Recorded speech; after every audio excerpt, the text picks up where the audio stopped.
Hello ನಮಸ್ಕಾರ ಎಲ್ರಿಗೂ. ಇದ್ರೆ ನೆಮ್ಮದಿಯಾಗಿರ್ಬೇಕು ಕಾರ್ಯಕ್ರಮಕ್ಕೆ ನಿಮ್ಮೆಲ್ರಿಗೂ ಸ್ವಾಗತ. ನಾನು ನಿಮ್ಮ ದೇವ್ಯ ವಸಂತ. ಇವತ್ತಿನ ಮುಖ್ಯವಾದ ಚರ್ಚೆ ಏನು ಅಂತಂದ್ರೆ ಗಣಪನ ಬಗ್ಗೆ. ಯಾಕಂದ್ರೆ ಗಣೇಶ ಇನ್ನೆರಡು ದಿನಗಳಲ್ಲಿ ಎಲ್ಲಾರ ಮನೆಗೂ ಎಲ್ಲಾರ ಏರಿಯಾಗಳಿಗೂ ಬರ್ತಾನೆ. ಹಾಗೆ ಗಣೇಶನ ವೆಲ್ಕಮ್ ಮಾಡ್ಕೊಳ್ಳೋದಕ್ಕೆ ಗೌರ್ಮೆಂಟ್ ಅವರು ಕೂಡ ಕೆಲವೊಂದು ರೂಲ್ಸ್ ಅಂಡ್ ರೆಗ್ಯುಲೇಷನ್ಸ್ಗಳನ್ನ ಹಾಕಿದ್ದಾರೆ. ಆ ರೂಲ್ಸ್ ಅಂಡ್ ರೆಗ್ಯುಲೇಷನ್ಸ್ ಪ್ರಕಾರನೇ ಗಣೇಶನ ನಾವು ವೆಲ್ಕಮ್ ಮಾಡ್ಕೋಬೇಕು. ಇಲ್ಲ ಅಂದ್ರೆ ನಮ್ಮನ್ನ ಪೊಲೀಸ್ ಅವ್ರು ವೆಲ್ಕಮ್ ಮಾಡ್ಕೋತಾರೆ. ಅಂಡ್ ಏನೆಲ್ಲ ರೂಲ್ಸ್ ಅಂಡ್ ರೆಗ್ಯುಲೇಷನ್ಸ್ಗಳು ಇದೆ, ನಾವು ಗಣಪನ್ನ ಕೂರಿಸ್ಬೇಕು ಅಂತಂದ್ರೆ, ನಮ್ಮ ಏರಿಯಾದಲ್ಲಿ ಗಣೇಶನ ಕೂರಿಸ್ಬೇಕು ಅಂತಂದ್ರೆ ಏನೆಲ್ಲ ಸೇಫ್ಟಿ ಮೆಜರ್ಸ್ಗಳನ್ನ ನಾವು ಮಾಡ್ಕೋಬೇಕು, ಅದ್ರ ಜೊತೆಗೆ ಸಾರ್ವಜನಿಕರಿಗೆ ತೊಂದರೆ ಆಗದಂತೆ ಯಾವ ರೀತಿಯಾಗಿ ಗಣೇಶನ ಕೂರಿಸ್ಬೇಕು, ಇದ್ರ ಬಗ್ಗೆ ಮಾತಾಡೋದಕ್ಕೆ ಮೋಹನ್ ಗೌಡ ಅವರು ಹಿಂದೂ ಸಂಘಟನೆಯ ಮುಖಂಡರು ಅವ್ರು ನಮ್ಮ ಜೊತೆ ಲೈನಲ್ಲಿ ಇದ್ದಾರೆ. ಅವ್ರು ನಮಗೆ ಸಾಕಷ್ಟು ಮಾಹಿತಿಗಳನ್ನ ಕೊಡ್ತಾರೆ. ಯಾವ ರೀತಿಯಾಗಿ ಗಣೇಶನ ಕೂರಿಸ್ಬೇಕು, ಕೂರಿಸಬಾರ್ದು, ಮತ್ತೆ ಗೌರ್ಮೆಂಟ್ ರೂಲ್ಸ್ ಅಂಡ್ ರೆಗ್ಯುಲೇಷನ್ಸ್ಗಳು ಏನೇನಿದೆ, ಅಂಡ್ ನಾವು ಆದಷ್ಟು ಪಿ ಒ ಪಿ ಗಣೇಶನ್ನ ಅವಾಯ್ಡ್ ಮಾಡೋದು ಹೇಗೆ, ಮಣ್ಣಿನ ಗಣಪವನ್ನ ಕೂರಿಸೋದು ಹೇಗೆ, ಇದೆಲ್ಲದ್ರ ಬಗ್ಗೆ ನಾವಿವಾಗ ಚರ್ಚೆ ಮಾಡ್ತೀವಿ. ಅವ್ರನ್ನ ನಾನು ಲೈನಿಗೆ ತಗೋತೀನಿ. ಹಲೋ ಸರ್, ನಮಸ್ಕಾರ. ನಮಸ್ತೆ ನಮಸ್ತೆ ನಮಸ್ತೆ ಮೇಡಮ್. ಸರ್ ಹೇಗಿದ್ದೀರಾ ಸರ್? ಚೆನ್ನಾಗಿದೆ ಮೇಡಮ್. ಈ ಗಣೇಶ ಹಬ್ಬ ಜೋರಾಗಿ ಫುಲ್ ಶಾಪಿಂಗ್ ನಡೀತಿದ್ಯಾ? ಗಣೇಶೋತ್ಸವದೆಲ್ಲ ತಯಾರಿ ನಡೀತಾ ಇದೆ. ನಾಳೆ ಗೌರಿ ಹಬ್ಬ, ನಾಡ್ದು ಗಣೇಶನ ಹಬ್ಬ, ಹಾಗೆ ಹೌದು ನಡೀತಾ ಇದೆ ಎಲ್ಲ ಕಡೆಯಲ್ಲಿ. ಹೌದು, ಗೌರಿ ಗಣೇಶ ಹಬ್ಬ ಅಂತಂದ್ರೆ ಪೊಲೀಸರಿಗೆ ಎಕ್ಸ್ಟ್ರಾ ತಲೆನೋವಿದು ಅಲ್ವಾ? ಗೌರಿ ಗಣೇಶ ಅಂತ ಹೇಳಿದ್ರೆ ಹಾಗೇನಿಲ್ಲ, ಅಂದ್ರೆ ಅವರಿಗೂ ಸಹ ಎಷ್ಟೋ ಪೊಲೀಸ್ ಸ್ಟೇಷನ್ಗಳಲ್ಲಿ ಗಣೇಶೋತ್ಸವ ಆಚರಣೆ ಮಾಡ್ತಾರೆ. ಅವರಿಗೊಂದು ಸಡಗರ ಸಂಭ್ರಮದಿಂದ ಮಾಡ್ತಾರೆ. ಹೌದು, ಬಟ್ ಆದ್ರೆ ಪಬ್ಲಿಕ್ ಇಂದ ಜಾಸ್ತಿ ತಲೆನೋವು ಬರುತ್ತೆ ಈ ಹಬ್ಬದ ದಿನಗಳಲ್ಲಿ. ಹಾಗೇನಿಲ್ಲ ಮೇಡಮ್, ಈಗ ಏನಂತ ಹೇಳಿದ್ರೆ ಹೇಗೆ ಅವರು ರಿಸೀವ್ ಮಾಡ್ತಾರೆ, ಯಾವ ರೀತಿ ಅವರು ಅಕ್ಸೆಪ್ಟ್ ಮಾಡ್ತಾರೆ ಅದ್ರ ಮೇಲೆ ಇರುತ್ತೆ. ಹೌದು, ಆದ್ರೆ ಸರ್ಕಾರ ಏನಾಗತ್ತೆ ಅಂದ್ರೆ ಕೆಲವು ಸಂದರ್ಭಗಳಲ್ಲಿ ಲಾಸ್ಟ್ ಮೂಮೆಂಟ್ ಅಲ್ಲಿ ಕೆಲವೆಲ್ಲ ರೂಲ್ಸ್ ರೆಗ್ಯುಲೇಷನ್ ಮಾಡಿದಾಗ ಏನಾಗತ್ತೆ, ಸಮಸ್ಯೆಗಳು ನಾಗರಿಕರು, ಗಣೇಶ ಮಂಡಳಿಗಳು ಮತ್ತೆ ಪೊಲೀಸರ ನಡುವೆ ಇದು ಸಂಘರ್ಷ ಆಗತ್ತೆ. ಹೌದು, ಲಾಸ್ಟ್ ಮೂಮೆಂಟ್ ಅಲ್ಲಿ ಹೊಸ ರೂಲ್ಸ್ ಅನ್ನ ಮಾಡಿದಾಗ ಸಹಜವಾಗಿ ಪ್ರತಿ ವರ್ಷ ಆಚರಣೆ ಮಾಡ್ಕೊಂಡು ಬಂದಿರುವಂತವರಿಗೆ, ಮೂರ್ತಿಕಾರರಿಗೂ ಅಡಚಣೆ, ಗಣೇಶ ಮಂಡಳಿಯವರಿಗೂ ಅಡಚಣೆ, ಅದನ್ನ ನಂಬ್ಕೊಂಡು ಬಂದಿರೋ ಭಕ್ತರಿಗೂ ಅಡಚಣೆ, ಈ ರೀತಿ ಅನೇಕ ಸಮಸ್ಯೆಗಳು ಕ್ರಿಯೇಟ್ ಆಗತ್ತೆ. ಹಾಗೇನೆ ಹೌದು ಸರ್, ಇವಾಗ ಏನೆಲ್ಲ ರೂಲ್ಸ್ ಅಂಡ್ ರೆಗ್ಯುಲೇಷನ್ಸ್ ಗಳಿದೆ ಅದರಿಂದ ಪಬ್ಲಿಕ್ಗೆ ಏನಾದ್ರು ಪ್ರಾಬ್ಲಮ್ ಆಗ್ಬೋದಾ ಅಥವಾ ಹೆಲ್ಪ್ ಆಗ್ಬೋದಾ? ನೋಡಿ ಮೇಡಮ್, ಈಗ ರೂಲ್ಸ್ ಅಂಡ್ ರೆಗ್ಯುಲೇಷನ್ ಬಗ್ಗೆ ಮಾತಾಡೋದಾದ್ರೆ ವಿಶೇಷವಾಗಿ ಹೇಗಿರುತ್ತೆ ಅಂತ ಹೇಳಿದ್ರೆ, ಈಗ ಪ್ರತಿ ವರ್ಷನೂ ಸರ್ಕಾರ ಗಣೇಶೋತ್ಸವ ಬಂದಾಗ ಶಾಂತಿ ಸಭೆಗಳನ್ನ ಮಾಡುತ್ತೆ. ಹಲವು ರೂಲ್ಸ್ ರೆಗ್ಯುಲೇಷನ್ ಅನ್ನ ಫಾರ್ಮೇಶನ್ ಮಾಡ್ತಾರೆ. ಅದನ್ನ ಯಾವ ತರ ಸಾರ್ಟ್ ಔಟ್ ಮಾಡ್ಬೇಕಂತೇಳಿ ಇದನ್ನ ಮಾಡ್ತಾರೆ. ಈಗ ಏನಾಗತ್ತೆ ಅಂತ ಹೇಳಿದ್ರೆ, ಗಣೇಶೋತ್ಸವ ಸುಮಾರು 1883 ಅಂದ್ರೆ 137 ವರ್ಷಗಳ ಹಿಂದೆ ಲೋಕಮಾನ್ಯ ಬಾಲಗಂಗಾಧರ ತಿಲಕರ್ ಅವರು ಪ್ರಾರಂಭ ಮಾಡಿದ್ರು. ಮನೆಯಲ್ಲಿ ಕುಳಿಸುವ ಒಂದು ಗಣೇಶನನ್ನ ಪಬ್ಲಿಕ್ ಆಗಿ ಗಣೇಶೋತ್ಸವನ ಪ್ರಾರಂಭ ಮಾಡಿದ್ರು. ಇವತ್ತು ಇಡೀ ದೇಶದಲ್ಲಿ, ವಿಶೇಷವಾಗಿ ಮಹಾರಾಷ್ಟ್ರ, ಕರ್ನಾಟಕ ಈ ಭಾಗದಲ್ಲಿ, ಆಂಧ್ರ ಪ್ರದೇಶ ಈ ಭಾಗಗಳಲ್ಲಿ ಒಂದು ದೊಡ್ಡ ಉತ್ಸವ ಆಗಿದೆ. ಕೋಟ್ಯಾಂತರ ಗಣೇಶ ಭಕ್ತರು ಇದನ್ನ ಸಡಗರ ಸಂಭ್ರಮದಿಂದ ಆಚರಣೆಯನ್ನ ಮಾಡ್ತಾರೆ. ಹಿಂದೆ ತಿಲಕರು ಸ್ವಾತಂತ್ರ್ಯವನ್ನ ತರ್ಲಿಕ್ಕಾಗಿ ಅದನ್ನ ಮಾಡಿದ್ರು. ಈಗ ಮಹಾರಾಷ್ಟ್ರ ಸ್ಟೇಟ್ ಅದನ್ನ ಸ್ಟೇಟ್ ಫೆಸ್ಟಿವಲ್ ಆಗಿ ಕನ್ಸಿಡರ್ ಮಾಡಿದೆ ಈ ವರ್ಷ. ಹಾಗಾಗಿ ಕರ್ನಾಟಕದಲ್ಲಿ ಸಹ ಅದೇ ಅಷ್ಟೇ ದೊಡ್ಡ ಪ್ರಮಾಣದಲ್ಲಿ ಮಾಡ್ತಾರೆ. ಇದರಲ್ಲಿ ಏನಂತ ಹೇಳಿದ್ರೆ, ಹಿಂದೆ ಸ್ವಾತಂತ್ರ್ಯಕ್ಕಾಗಿ ತಂದಿದ್ರು ಜನರನ್ನ ಒಟ್ಟುಗೂಡಿಸ್ಲಿಕ್ಕಾಗಿ. ಅದೇ ಉತ್ಸವ ನಾವು ಅದನ್ನೇ ಹೇಳ್ತಾ ಇರೋದು, ಗಣೇಶೋತ್ಸವವನ್ನ ಲೋಕಮಾನ್ಯ ಬಾಲಗಂಗಾಧರ ತಿಲಕರವರು ಹೇಳಿದಂತ ಉದ್ದೇಶದಂತೆ ಆಚರಣೆ ಮಾಡಿ, ಧರ್ಮ ಜಾಗೃತಿಯನ್ನ ಮೂಡಿಸಿ, ಒಂದು ಸಮಾಜದಲ್ಲಿ ಒಂದು ಒಳ್ಳೆ ಸಂದೇಶವನ್ನು ಕೊಡಿ. ಗಣೇಶೋತ್ಸವದಲ್ಲಿ ಮೂಲಕ ಏನ್ ಜನರು ಒಟ್ಟಾಗ್ತಾರೆ, ಆ ಮೂಲಕ ಅದನ್ನ ಒಂದು ಒಳ್ಳೆ ರೀತಿಯಲ್ಲಿ ಐಕ್ಯತೆ ಭಾವನೆ ಬರುವ ಹಾಗೆ, ಧರ್ಮ ಜಾಗೃತಿ ಮೂಡಿಸುವ ಹಾಗೆ, ನೈತಿಕ ಮೌಲ್ಯಗಳ ಸಂವರ್ಧನೆ ದೃಷ್ಟಿಯಿಂದ ಮಹಿಳೆಯರು, ಮಕ್ಕಳು, ವಯಸ್ಕರು ಎಲ್ಲರೂ ಭಾಗಿಯಾಗುವ ರೀತಿಯಲ್ಲಿ, ಶಾಸ್ತ್ರ ರೀತಿಯಲ್ಲಿ, ಶಾಂತ ರೀತಿಯಲ್ಲಿ, ಕಾನೂನು ಚೌಕಟ್ಟಿನಲ್ಲಿ ಆಚರಣೆ ಮಾಡಿ ಹೇಳುವ ಒಂದು ಅಭಿಯಾನವನ್ನ ಹಿಂದೂ ಜನಜಾಗೃತಿ ಸಮಿತಿ ಕಳೆದ ಅನೇಕ ವರ್ಷಗಳಿಂದ ಮಾಡ್ತಾ ಇದೆ. ಅದರಲ್ಲಿ ವಿಶೇಷವಾಗಿ ಮೂರ್ತಿಯ ಸಂದರ್ಭದಲ್ಲಿ ಹೇಳುವುದಾದ್ರೆ, ಈಗ ಅಧ್ಯಾತ್ಮ ಶಾಸ್ತ್ರ ಪ್ರಕಾರ ಮಣ್ಣಿನ ಮೂರ್ತಿಯನ್ನ ಮಾಡ್ಬೇಕು. ಜೇಡಿ ಮಣ್ಣಿನ ಮೂರ್ತಿಯಲ್ಲಿ ಗಣೇಶನ ಪವಿತ್ರಕಗಳು, ವೈಬ್ರೇಷನ್ಸ್ಗಳು, ಫ್ರೀಕ್ವೆನ್ಸಿಸ್ಗಳು ಬರ್ತದೆ. ಯಾಕಂದ್ರೆ ಗಣೇಶ ಆಷಾಢ ಈ ಗಣೇಶ ಚತುರ್ಥಿ ದಿನ 1000 ಪಟ್ಟು ಗಣೇಶ ತತ್ವ ಪ್ರತಿಯಲ್ಲೇ ಬರುತ್ತೆ. ಅದು ಜೇಡಿ ಮಣ್ಣಿನಲ್ಲಿ ಬರುತ್ತೆ ವಿನಃ ಅದನ್ನ ನಾವು ಇತ್ತೀಚೆಗೆ ಏನಾಗ್ಬಿಟ್ಟಿದೆ, ಈಗ ಪ್ಲಾಸ್ಟರ್ ಆಫ್ ಪ್ಯಾರಿಸ್ ಮೂರ್ತಿಯನ್ನ ಮಾಡ್ತಾರೆ. ಅಥವಾ ಬೇರೆ ಬೇರೆ ರೀತಿಯಲ್ಲಿ ಮೂರ್ತಿಗಳನ್ನ ಮಾಡ್ತಾರೆ, ಸೈನಿಕರ ರೀತಿ ಮೂರ್ತಿಯನ್ನ ಮಾಡ್ತಾರೆ, ಹೌದು ಬೇರೆ ಬೇರೆ ರೀತಿಯಲ್ಲಿ ಪೊಲೀಸರ ರೀತಿ ಮಾಡ್ತಾರೆ, RCB ಕ್ರಿಕೆಟ್ ರೂಪದಲ್ಲಿ ಮಾಡ್ತಾರೆ. ಅದೆಲ್ಲ ತಪ್ಪಿದೆ. ಹೌದು ಆಕ್ಚುಲಿ ಏನಂತ ಹೇಳಿದ್ರೆ, ನಾವು ಅದರಲ್ಲಿ ನಮ್ಮ ಧರ್ಮಶಾಸ್ತ್ರ ಗಣೇಶ ಮೂರ್ತಿ ವಿಜ್ಞಾನ ಏನಿರುತ್ತೆ, ಅದು ಎಷ್ಟು ಅಡಿ ಇರಬೇಕು, 1.5 ಅಡಿ ಇರುವಂತದ್ದು, ಅಥವಾ ಸಾರ್ವಜನಿಕ ದೊಡ್ಡ ಗಣೇಶೋತ್ಸವ ಮ್ಯಾಕ್ಸಿಮಮ್ 5 ಫೀಟ್ ಇರುವಂತದ್ದು. ಆ ಗಣೇಶೋತ್ಸವ ಇದ್ರೆ ಮುಳುಗಿಸ್ಲಿಕ್ಕೂ ಈಸಿ ಇದೆ, ಮೆರವಣಿಗೆ ತೆಗೆದುಕೊಂಡು ಹೋಗ್ಲಿಕ್ಕೂ ಈಸಿ ಇದೆ, ಮತ್ತೆ ಅಲಂಕಾರ ಮಾಡ್ಲಿಕ್ಕೂ ಈಸಿ ಇದೆ, ಎಲ್ಲಾ ದೃಷ್ಟಿಯಿಂದಲೂ ಅನುಕೂಲ ಇದೆ. ಈಗ ದೊಡ್ಡ ಗಣೇಶ ಇದ್ದ ತಕ್ಷಣ ಜಾಸ್ತಿ ಗಣೇಶನ ಕೃಪೆ ಆಗತ್ತೆ ಹಾಗಿಲ್ಲ. ನಾವು ಚಿಕ್ಕ ಗಣೇಶನನ್ನು ಭಕ್ತಿ ಭಾವ ಶಾಸ್ತ್ರದಿಂದ ಮಾಡಿದ್ರೆ ಖಂಡಿತವಾಗಿ ಗಣೇಶನ ಕೃಪೆ ನಮ್ಮ ಮೇಲೆ ಆಗತ್ತೆ. ಮತ್ತೆ ಅದನ್ನ ಮ್ಯಾನೇಜ್ ಏರಿಯಾ ಗೌರವದ ಮೇಲೆ ಹೋಗುತ್ತೆ ಸರ್. ಇವಾಗ ಈ ರೀತಿಯಾಗಿ ಮಾಡ್ತಾರಲ್ವಾ, ದೊಡ್ಡ ದೊಡ್ಡ ಗಣಪಗಳ ಇಡೋದು, ಅದು ಗೌರವದ ಲೆಕ್ಕಾಚಾರ ತಗೊಂಡ್ಬಿಟ್ಟಿದ್ದಾರೆ ಈಗ. ಅದು ಎಷ್ಟು ಸರಿ ಅಲ್ವಾ? ಕೆಲವು ಕಡೆಯಲ್ಲಿ ಏನಾಗಿದೆ, ಸ್ಪರ್ಧಾತ್ಮಕವಾಗಿ ಅವನು ಇಷ್ಟು ದೊಡ್ಡ ಗಣೇಶನ್ ಮಾಡಿದ್ರೆ ಇವ್ರು ಇಷ್ಟು ಹೈಟ್ ಇದ್ದ ಗಣೇಶೋತ್ಸವ ಮಾಡ್ತಾರೆ. ಅದು ಒಂದ್ ರೀತಿಯಲ್ಲಿ ಸ್ಪರ್ಧಾತ್ಮಕವಾಗಿ ಈಗ ಏನಾಗ್ಬಿಟ್ಟೆ, ಕಮರ್ಷಿಯಲ್ ಮನೋರಂಜನೆ ರೂಪವನ್ನು ತಿಳಿದಿದೆ. ವಾಸ್ತವದಲ್ಲಿ ಲೋಕಮಾನ್ಯ ಬಾಲಗಂಗಾಧರ ತಿಲಕ್ ಅವ್ರ ಮುಖ್ಯ ಉದ್ದೇಶ, ನಾವು ಈ ಗಣೇಶನನ್ನ ಪ್ರತಿಯೊಂದು ಕಮ್ಯುನಿಟಿ, ಪ್ರತಿಯೊಂದು ಜಾತಿ, ಪ್ರತಿಯೊಂದು ಸಮುದಾಯ, ಪ್ರತಿಯೊಂದು ಪಂಥ ಸಂಪ್ರದಾಯಕ್ಕೂ ಗೌರವಿಸ್ತಾರೆ. ಯಾಕಂದ್ರೆ ಜೈನ ಕಮ್ಯುನಿಟಿಯವರು ಗಣೇಶನ ಬಗ್ಗೆ ಗೌರವ ಇದೆ.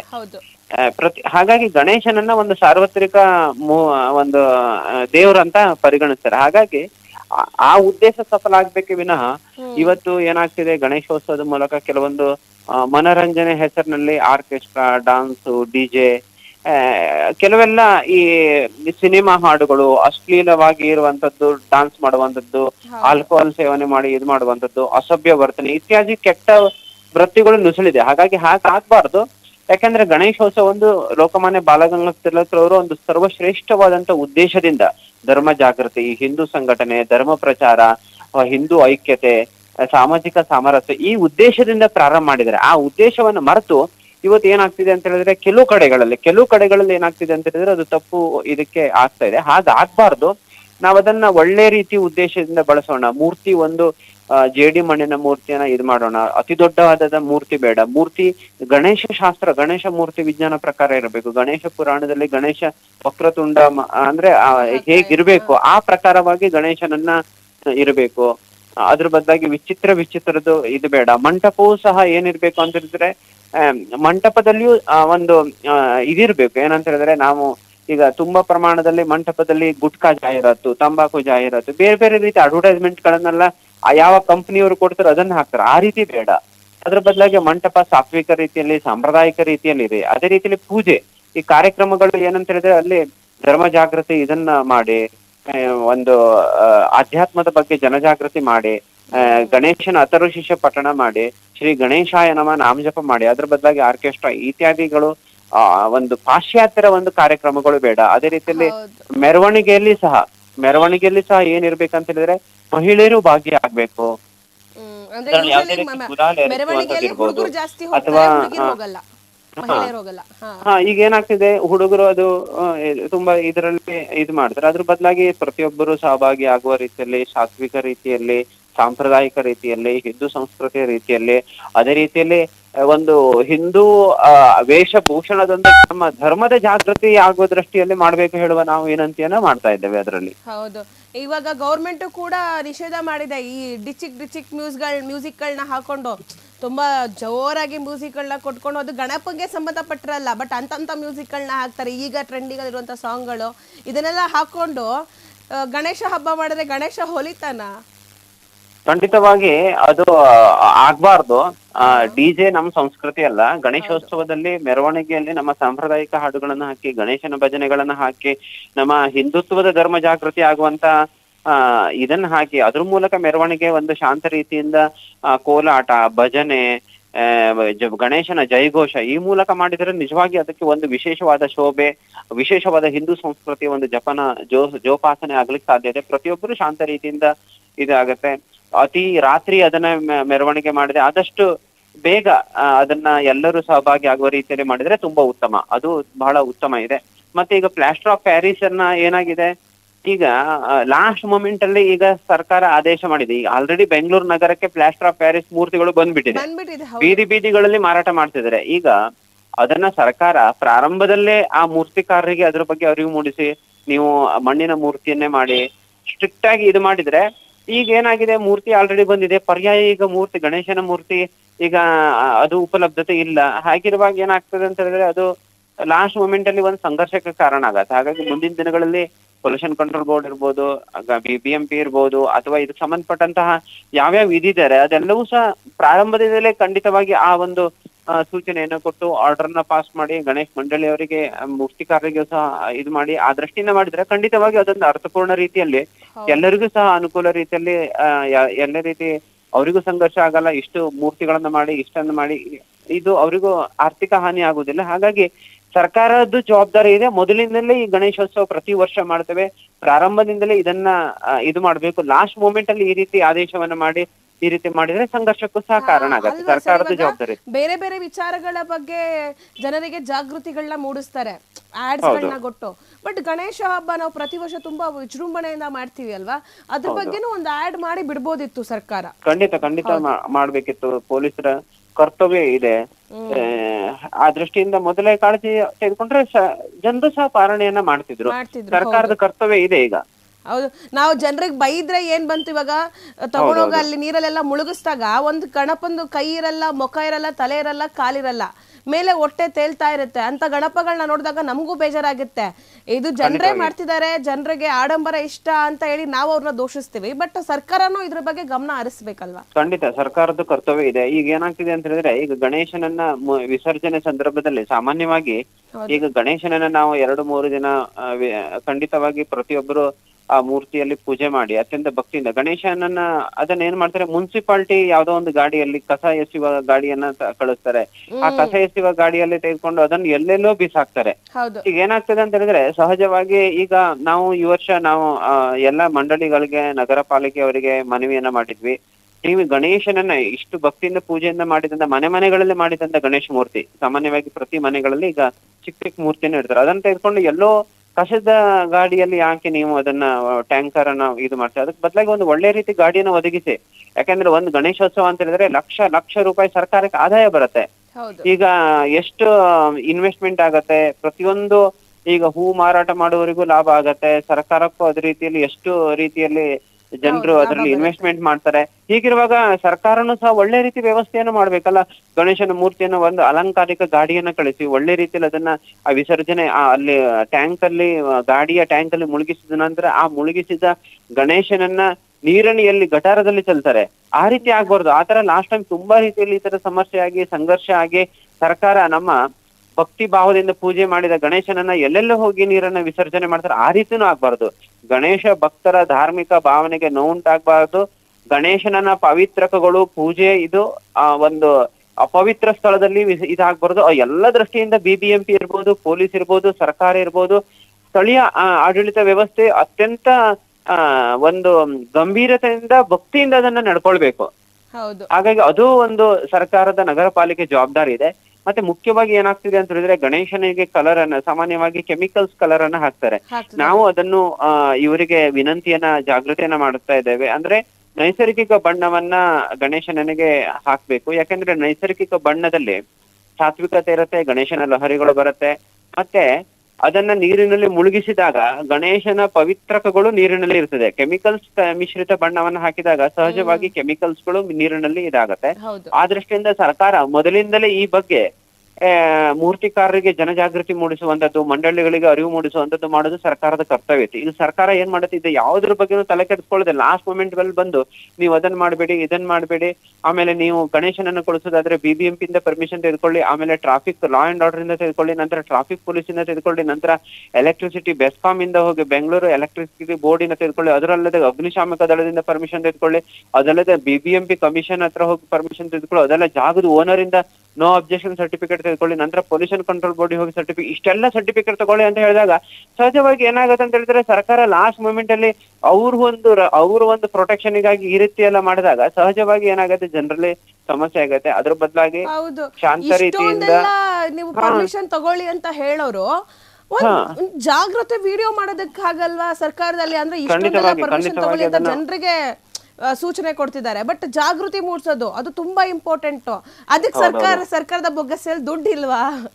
ಏನ್ ಇವ್ರು ಹಿಂಗೆ ಎಂಡಿಂಗ್ ಮೂಮೆಂಟ್ ಅಲ್ಲಿ ಹಿಂಗ್ ಮಾಡಿದ್ರೆ ಯಾರು ತಾನೇ ಒಪ್ಕೋತಾರೆ ಅಲ್ವಾ? ಖಂಡಿತವಾಗಿ ಇದು ಸಮಸ್ಯೆ ಆಗತ್ತೆ. ಮತ್ತೆ ಗಣೇಶ್ ಮಂಡಳಿಗೂ ಇಷ್ಟೆಲ್ಲ ರೂಲ್ಸ್ ಅನ್ನ ಕೊನೆ ಕ್ಷಣದಲ್ಲಿ ಮಾಡ್ಲಿಕ್ಕೆ ಸಾಧ್ಯ ಆಗುದಿಲ್ಲ. ಅದ್ರ ಬದಲಾಗಿ ಏಕ್ ವಿಂಡೋದಲ್ಲಿ ಒಂದೇ ಒಂದು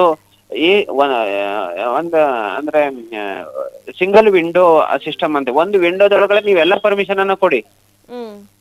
ಆವಾಗ ಏನಾಗುತ್ತೆ, ಗಣೇಶ್ ಮಂಡಳಿಗೆ ಸುಲಭ ಆಗತ್ತೆ. ಅದ್ರ ಬದಲಾಗಿ ನಾವು ಈ ರೀತಿ ಒಂದು ಪ್ರತಿ ವರ್ಷ ಬರುವಂತಹ ಉತ್ಸವಗಳು ಈ ಪ್ರತಿಯೊಂದು ಇಲಾಖೆ, ಸಾರ್ವಜನಿಕರು, ಸರ್ಕಾರ, ಪ್ರತಿಯೊಬ್ಬರ ಸಹಕಾರದಿಂದ ನಾವಿದನ್ನ ಅತ್ಯುತ್ತಮ ರೀತಿಯಲ್ಲಿ ಒಂದು ಸಡಗರ ಸಂಭ್ರಮದಿಂದ ಪ್ರತಿಯೊಂದು ಸಮುದಾಯದವರು ತಮ್ಮ ಜಾತಿ ಮತ ಪಂಥ ಭೇದವನ್ನ ಮರೆತು ನಾವೆಲ್ಲ ಹಿಂದೂ, ನಾವೆಲ್ಲ ಒಂದು ಭಕ್ತಿ ಭಾವದಿಂದ ತೇಲುವಂತಹ ಹಬ್ಬವನ್ನ ಆಚರಣೆ ಮಾಡ್ಲಿಕ್ಕೆ ಸಾಧ್ಯ ಇದೆ. ಹಾಗಾಗಿ ಇದು ಅತ್ಯಂತ ಮಹತ್ವದ ಸರ್ಕಾರದ ಜವಾಬ್ದಾರಿ ಇದೆ, ಸಮಾಜದ ಜವಾಬ್ದಾರಿ ಇದೆ. ಸಮಾಜ ಇದರ ಉದ್ದೇಶವನ್ನ ಅರ್ಥ ಮಾಡ್ಕೊಳ್ಬೇಕು. ಗಣೇಶನನ್ನ ಮನರಂಜನೆಗಾಗಲ್ಲ, ಗಣೇಶನ ಕೃಪೆ ಆಗ್ಲಿ ಅಂತೇಳಿ ಆಚರಣೆ ಮಾಡಿದ್ರೆ ಖಂಡಿತವಾಗಿ ಗಣೇಶನ ಕೃಪೆ ಆಗತ್ತೆ. ಸರ್ಕಾರವು ಸಹ ಈ ದೃಷ್ಟಿಯಿಂದ ಒಂದು ಕಾಳಜಿಯಿಂದ, ಜವಾಬ್ದಾರಿಯಿಂದ ತನ್ನ ಕರ್ತವ್ಯನ ನಿಭಾಯಿಸ್ಬೇಕು. ಅಂದಾಗ ಮಾತ್ರ ಒಂದು ಗಣೇಶೋತ್ಸವ ಸಡಗರ ಸಂಭ್ರಮದಿಂದ ಕಾನೂನು ಸುವ್ಯವಸ್ಥೆ ಸುರಕ್ಷತೆ ದೃಷ್ಟಿಯಿಂದ ಆಗ್ಲಿಕ್ಕೆ ಸಾಧ್ಯ ಇದೆ. Yes, thank you so much sir ನಿಮ್ಮೆಲ್ಲ ಮಾಹಿತಿಗಳಿಗಾಗಿ. Thank you so much. Yes ವೀಕ್ಷಕರೇ, ಇವತ್ತಿನ ಇದ್ರೆ ನೆಮ್ಮದಿಯಾಗಿರ್ಬೇಕು ಕಾರ್ಯಕ್ರಮದಲ್ಲಿ ನಾವು ಸರ್ಕಾರ ಏನೇನು ಮಿಸ್ಟೇಕ್ಸ್ಗಳನ್ನ ಮಾಡ್ತಾ ಇದೆ, ಗಣೇಶ ಕೂರಿಸುವಂತ ಒಂದು ದೊಡ್ಡ ಹಬ್ಬದಲ್ಲಿ ಸರ್ಕಾರ ಏನೇನು ಮಿಸ್ಟೇಕ್ಸ್ ಮಾಡ್ತಾ ಇದೆ ಅದನ್ನ ಹೇಗೆ ಸರಿಪಡಿಸ್ಕೋಬಹುದು ಅಂತ ಹೇಳಿ ನಾವು ಚರ್ಚೆಯನ್ನ ಮಾಡಿದ್ವಿ. ಬಟ್ ಮುಂದಿನ ವರ್ಷ, ಈ ವರ್ಷ ಅಂತೂ ಇನ್ನೇನು ಗಣೇಶ ಹಬ್ಬ ಬಂದೇ ಬಿಡ್ತು. ಅವರು ಬರೀ ಸದನದಲ್ಲಿ ಕಿತ್ತಾಡೋದು, ಆ ವಿಚಾರ ಬಗ್ಗೆ ಮಾತಾಡೋದು, ಈ ವಿಚಾರಗಳ ಬಗ್ಗೆ ಮಾತಾಡೋದು, ಅವ್ರದ್ದೇ ನಡೀತಿದೆ ಪರ್ಸನಲ್ ವಿಷಯ, ಇವ್ರದ್ದೇ ನಡೀತಿದೆ ಪರ್ಸನಲ್ ವಿಷಯ, ಇದ್ರ ಬಗ್ಗೆ ಚರ್ಚೆ ಮಾಡೋದನ್ನ ನೋಡಿದ್ರೆ ಹೊರತು ಗೌರಿ ಗಣೇಶ ಹಬ್ಬ ಬರ್ತಿದೆ, ಜನರನ್ನ ರಕ್ಷಣೆ ಮಾಡೋದಕ್ಕೆ, ಅದ್ರ ಜೊತೆಗೆ ಗಣೇಶನ್ಗೆ ಯಾವೆಲ್ಲ ನಾವು ಫೆಸಿಲಿಟೀಸ್ಗಳನ್ನ ಒದಗಿಸ್ಬೇಕು, ಜನರಿಗೆ ಯಾವ ರೀತಿಯಾಗಿ ಮಾಹಿತಿ ಕೊಡಬೇಕು, ಯಾವ ರೀತಿಯಾಗಿ ಅವೇರ್ನೆಸ್ ಮೂಡಿಸ್ಬೇಕು, ಇದ್ರ ಬಗ್ಗೆ ಯಾವುದೂ ಚರ್ಚೆಗಳು ಆಗಿಲ್ಲ. ಎಸ್, ಇನ್ನು ಮುಂದೆ ಆದ್ರೂ ನೆಕ್ಸ್ಟ್ ವರ್ಷಕ್ಕಾದ್ರೂ ನಮ್ಮ ಸರ್ಕಾರ ಎಚ್ಚೆತ್ಕೊಂಡು ಈ ಎಲ್ಲರೂ ಅವರು ನಮಗೆ ರೂಲ್ಸ್ ಆ್ಯಂಡ್ ರೆಗ್ಯುಲೇಷನ್ಸ್ ನಮಗೆ ಹೇಗೆ ಕೊಡ್ತಾರೆ, ಅವರು ಅದೇ ರೀತಿ ಕೆಲವೊಂದು ಅವೇರ್ನೆಸ್ಗಳನ್ನ ಮಾಡಲಿ ಅಂತ ಹೇಳಿ ನಮ್ಮ ಒಂದು ಕಾರ್ಯಕ್ರಮದ ಉದ್ದೇಶ. ಎಸ್, ಇದಾಗಿತ್ತು ಇವತ್ತಿನ ಕಾರ್ಯಕ್ರಮ. ಪ್ರತಿದಿನ ಎವ್ರಿ ಡೇ 6 ಗಂಟೆಗೆ 6 PM ನಾನು ನಿಮ್ಮ ಮುಂದೆ ಹಾಜರಿರ್ತೀನಿ. ಕರೆ ಮಾಡಿ ಮಾತಾಡ್ಬೋದು ನಮ್ಮ ಕಾರ್ಯಕ್ರಮದಲ್ಲಿ. And thank you so much ಯಾರೆಲ್ಲ ಫ್ರೀಡಮ್ ಟಿವಿಯನ್ನು ನೋಡ್ತಿದ್ದೀರಾ, ಅದೇ ರೀತಿ ಫ್ರೀಡಮ್ ಎಂಟರ್ಟೈನ್ಮೆಂಟನ್ನು ನೋಡ್ತಿದ್ದೀರಾ. ಫ್ರೀಡಮ್ ಟಿವಿ ಇದು ಜನಸಾಮಾನ್ಯರ ಶಕ್ತಿ.